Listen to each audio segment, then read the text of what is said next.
Asbestosis, Wikipedia article audio. Asbestosis is long-term inflammation and scarring of the lungs due to asbestos. Symptoms may include shortness of breath, cough, wheezing, and chest pain. Complications may include lung cancer, mesothelioma, and pulmonary heart disease. Asbestosis is caused by breathing in asbestos fibers. Generally, it requires a relatively large exposure over a long period of time. Such levels of exposure typically only occur in those who work with the material. All types of asbestos fibers are associated with concerns. It is generally recommended that currently existing asbestos be left undisturbed. Diagnosis is based upon a history of exposure together with medical imaging. It is a type of interstitial pulmonary fibrosis. Signs and symptoms. Cause. There is no specific treatment. Recommendations may include stopping smoking, influenza vaccination, pneumococcal vaccination, or oxygen therapy. Asbestosis affected about 157,000 people and resulted in 3,600 deaths in 2015. Asbestos use has been banned in a number of countries in an effort to prevent disease. The signs and symptoms of asbestosis typically manifest after a significant amount of time has passed following asbestos exposure, often several decades under current conditions in the U.S. The primary symptom of asbestosis is generally the slow onset of shortness of breath, especially with physical activity. Clinically advanced cases of asbestosis may lead to respiratory failure. When a physician listens with a stethoscope to the lungs of a person with asbestosis, they may hear inspiratory crackles. The characteristic pulmonary function finding in asbestosis is a restrictive ventilatory defect. This manifests as a reduction in lung volumes, particularly the vital capacity and total lung capacity. The TLC may be reduced through alveolar wall thickening, however, this is not always the case. Large airway function, as reflected by FEV1/FVC, is generally well preserved. In severe cases, the drastic reduction in lung function due to the stiffening of the lungs and reduced TLC may induce right-sided heart failure. In addition to a restrictive defect, asbestosis may produce reduction in diffusion capacity and a low amount of oxygen in the blood of the arteries. The cause of asbestosis is the inhalation of microscopic asbestos mineral fibers suspended in the air. In the 1930s, E.R.A. Merweather found that greater exposure resulted in greater risk.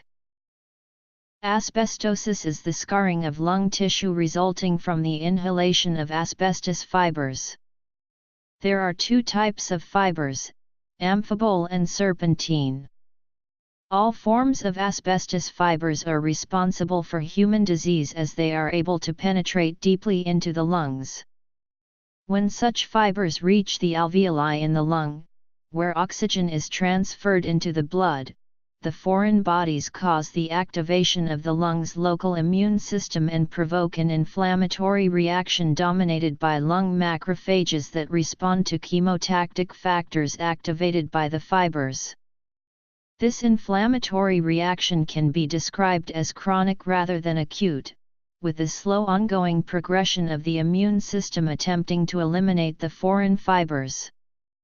Macrophages phagocytose the fibers and stimulate fibroblasts to deposit connective tissue.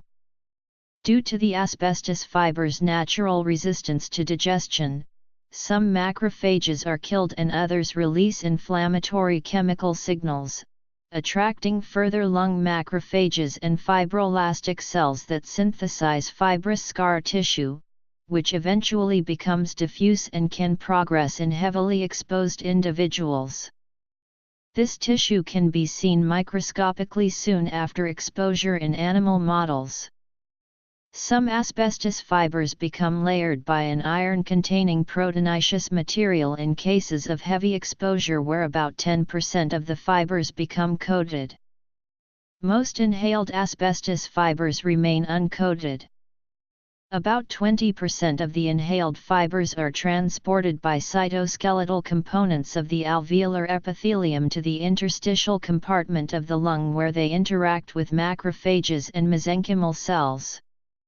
The cytokines, transforming growth factor beta and tumor necrosis factor alpha, appear to play major roles in the development of scarring inasmuch as the process can be blocked in animal models by preventing the expression of the growth factors. The result is fibrosis in the interstitial space, thus asbestosis. This fibrotic scarring causes alveolar walls to thicken, which reduces elasticity and gas diffusion, reducing oxygen transfer to the blood as well as the removal of carbon dioxide. This can result in shortness of breath, a common symptom exhibited by individuals with asbestosis. Pathogenesis. According to the American Thoracic Society, the general diagnostic criteria for asbestosis are: the abnormal chest X-ray and its interpretation remain the most important factors in establishing the presence of pulmonary fibrosis. The findings usually appear as small, irregular parenchymal opacities, primarily in the lung bases. Using the ILO classification system, S, T, and/or U opacities predominate. CT or high-resolution CT are more sensitive than plain radiography at detecting pulmonary fibrosis. More than 50% of people affected with asbestosis develop plaques in the parietal pleura, the space between the chest wall and lungs.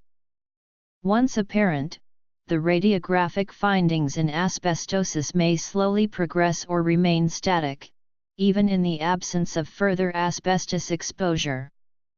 Rapid progression suggests an alternative diagnosis. Diagnosis. Asbestosis resembles many other diffuse interstitial lung diseases, including other pneumoconiosis. The differential diagnosis includes idiopathic pulmonary fibrosis, hypersensitivity pneumonitis, sarcoidosis, and others. The presence of pleural plaquing may provide supportive evidence of causation by asbestos. Although lung biopsy is usually not necessary, the presence of asbestos bodies in association with pulmonary fibrosis establishes the diagnosis. Conversely, interstitial pulmonary fibrosis in the absence of asbestos bodies is most likely not asbestosis. Asbestos bodies in the absence of fibrosis indicate exposure, not disease. Figure A shows the location of the lungs, airways, pleura, and diaphragm in the body. Figure B shows lungs with asbestos-related diseases, including pleural plaque, lung cancer, asbestosis, plaque on the diaphragm, and mesothelioma. Extensive fibrosis of pleura and lung parenchyma. Treatment. The arrow points to an uncoated segment of asbestos fiber in this ferruginous body.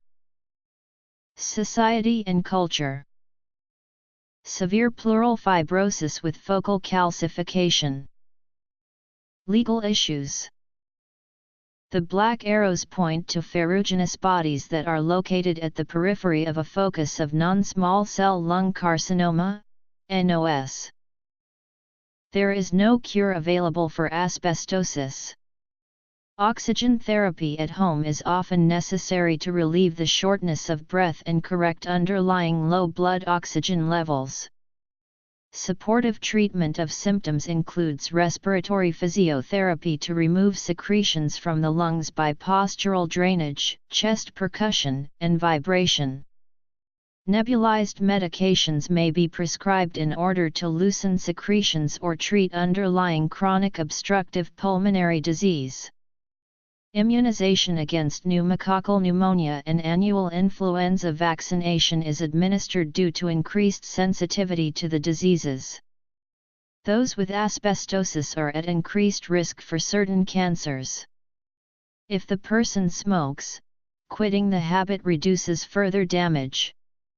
Periodic pulmonary function tests, chest X-rays, and clinical evaluations, including cancer screening/evaluations, are given to detect additional hazards. Notable cases: the death of English textile worker Nellie Kershaw in 1924 from pulmonary asbestosis was the first case to be described in medical literature, and the first published account of disease attributed to occupational asbestos exposure. However, her former employers denied that asbestosis even existed because the medical condition was not officially recognized at the time. As a result, they accepted no liability for her injuries and paid no compensation, either to Kershaw during her final illness or to her bereaved family after she had died. Even so, the findings of the inquest into her death were highly influential insofar as they led to a parliamentary inquiry by the British government. The inquiry formally acknowledged the existence of asbestosis, recognized that it was hazardous to health and concluded that it was irrefutably linked to the prolonged inhalation of asbestos dust. Having established the existence of asbestosis on a medical and judicial basis, the report resulted in the first asbestos industry regulations being published in 1931, which came into effect on March 1, 1932. The first lawsuits against asbestos manufacturers occurred in 1929. Since then, many lawsuits have been filed against asbestos manufacturers and employers, for neglecting to implement safety measures after the link between asbestos, asbestosis, and mesothelioma became known. The liability resulting from the sheer number of lawsuits and people affected has reached billions of dollars. The amounts and method of allocating compensation have been the source of many court cases, and government attempts at resolution of existing and future cases. To date, about 100 companies have declared bankruptcy at least partially due to asbestos-related liability. In accordance with Chapter 11 and 524 of the Federal Bankruptcy Code, a company may transfer its liabilities and certain assets to an asbestos personal injury trust, which is then responsible for compensating present and future claimants. Since 1988, 60 trusts have been established to pay claims with about $37 billion in total assets. From 1988 through 2010, analysis from the United States Government Accountability Office indicates that trusts have paid about 3.3 million claims valued at about $17.5 billion. Some notable persons who have died from lung fibrosis associated with asbestos include: evidence of structural pathology consistent with asbestosis, as documented by imaging or histology, evidence of causation by asbestos as documented by the occupational and environmental history, markers of exposure, recovery of asbestos bodies, or other means, exclusion of alternative plausible causes for the findings. Bernie Banton, social justice advocate, Nellie Kershaw, first person diagnosed with asbestos-related disease, 1924, John McDougall, politician, Steve McQueen, actor, Theodore Sturgeon, writer.